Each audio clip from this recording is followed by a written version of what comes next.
तो चलिए आज सफर करते हैं राजस्थान का और जानते हैं वहाँ की शानदार हवेलियों के बारे में। ये सिर्फ इमारतें नहीं हैं, बल्कि अपनी अनूठी वास्तुकला, बारीक नक्काशी और रंगीन कहानियों का एक पूरा खजाना है। आइए इस खजाने को थोड़ा और करीब से देखते हैं।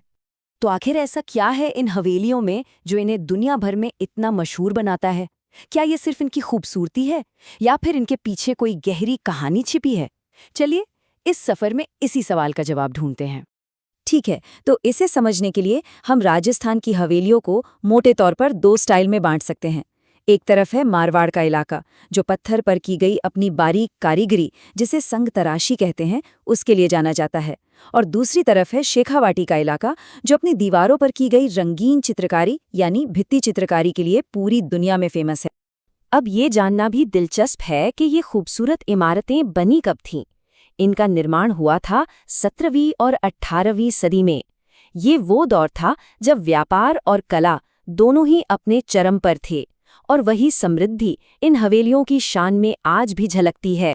तो चलिए अपना सफर शुरू करते हैं सुनहरे शहर जैसलमेर से। यहाँ की हवेलियाँ पत्थर की नक्काशी का ऐसा जादू है जो बस देखते ही बनता है।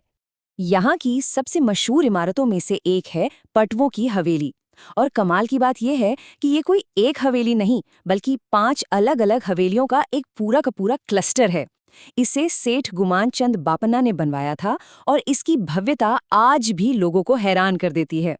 जैसलमेर में ही एक और शानदार हवेली है जो अपनी ऊंचाई के लिए जानी जाती है। अंदाजा लगाइए कितनी ऊंची होगी। ये है पूरे 9 मंजिल की। जी हाँ, हम बात कर रहे हैं सालिम सिंह की हवेली की।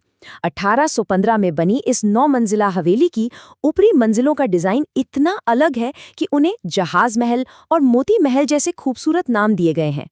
जैसलमेर में हमारा आखिरी पड़ाव है नथमल की हवेली। इसे हाथी और लालू नाम के 2 वास्तुकारों ने मिलकर बनाया था, और इसकी खासियत है पत्थर पर की गई बेहद महीन खुदाई और इसकी खूबसूरत मेहराबदार खिड़कियां।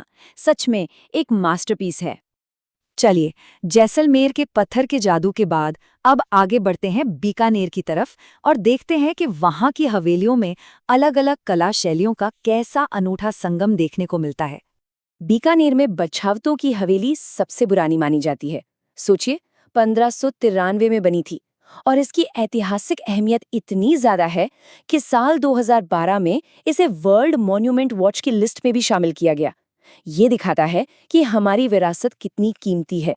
बीकानेर की हवेलियों की सबसे बड़ी खासियत ही यही है कि यहाँ सिर्फ एक नहीं, बल्कि मुगल, किशनगढ़ और तो और यूरोपियन, इन सभी कला शैलियों का एक मिला जुला रूप देखने को मिलता है। ये इस बात का सबूत है कि बीकानेर उस दौर का एक बड़ा व्यापारिक केंद्र हुआ करता था। अब हम कदम रख रहे हैं रंगों की दुनिया में। शेखावाटी, इस इलाके को अक्सर राजस्थान की ओपन एयर आर्ट गैलरी भी कहा जाता है। और क्यों, ये अब पता चल जाएगा। शेखावाटी की पहचान ही उसकी हवेलियों पर बनी खूबसूरत और रंग बिरंगी चित्रकारी से है। ये दीवारें सिर्फ दीवारें नहीं हैं, इन पर बने चित्र उस जमाने के समाज, धर्म और रोजमर्रा की जिंदगी की कहानियां कहते हैं। इसका एक जबरदस्त उदाहरण है महिंसर की सोने चांदी की हवेली।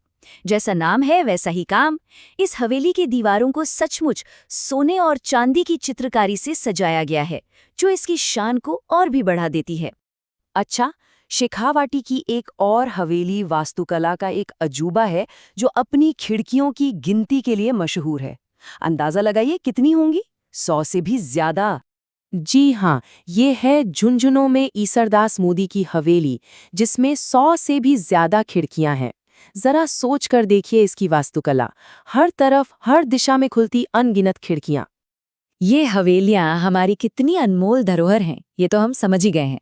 लेकिन वक्त के साथ इन्हें बचाए रखना एक बहुत बड़ी चुनौती भी है। तो चलिए देखते हैं कि इनके संरक्षण के लिए किस तरह के प्रयास हो रहे हैं। संरक्षण की एक बहुत ही प्रेरणा देने वाली कहानी शेखावाटी के फतेहपुर से जुड़ी है। यहाँ की ऐतिहासिक नंदलाल देवड़ा हवेली को बचाने का बीड़ा उठाया एक फ्रांसीसी कलाकार नादीन ला प्रिंस ने। उन्होंने इस इमारत को बचाने और संवारने के लिए अपनी पूरी जिंदगी समर्पित कर दी। ये दिखाता है कि कला और विरासत की कोई सरहद नहीं होती। नए दिन ला प्रिंस जैसे लोगों की कोशिशें हमें उम्मीद तो देती हैं, लेकिन ये हमें एक बहुत बड़े और ज़रूरी सवाल के साथ भी छोड़ जाती हैं। हम सब मिलकर कला और इतिहास की इस अनमोल विरासत को आने वाली पीढ़ियों के लिए आखिर कैसे जिंदा रख सकते हैं, इस पर विचार करना बहुत ज़रूरी है।